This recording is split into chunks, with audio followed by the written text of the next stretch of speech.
নিউটনের ফার্স্ট ল আসলে নিউটনের না। এটা সর্বপ্রথম বলছিল বিজ্ঞানী গ্যালিলিও, আর খুব সুন্দর একটা আহ, পরীক্ষার মাধ্যমে উনি এটা প্রমাণ করে দেখাইছিল। তো নিউটনের ফার্স্ট লটা কি ছিল, মানে নাম হইতেছে নিউটনের ফার্স্ট ল, কিন্তু দিছে আসলে গ্যালিলিও। তো এটা হইতেছে যে স্থির বস্তু চিরকাল স্থির থাকবে, চলমান বস্তু চিরকাল সমবেগে চলতে থাকবে। তো উনি একটা পরীক্ষা করছিল এরকম, যে এটা একটা কার্ডবোর্ড নিছিল এরকম, আর সেম ভাবে এই সাইডে একটা কার্ডবোর্ড নিছে। এই কার্ডবোর্ডের এই জায়গায় একটা মার্বেল রাখছে। তো উনি দেখাইছেন যে এই মার্বেলটা যে উচ্চতার থেকে ফেলা হয়েছে, মার্বেলটা গড়তে গড়তে গড়তে গড়তে আবার সেম উচ্চতায় গিয়ে পৌঁছাইছে।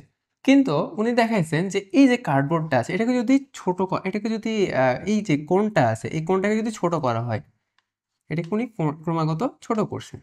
দেন দেখাইছেন যে এটা প্রতিবারই একটু তুলনামূলক বেশি দূরত্ব ট্রাভেল করে হলো, ওটা প্রতিবারই এই সমান উচ্চতায় উঠে।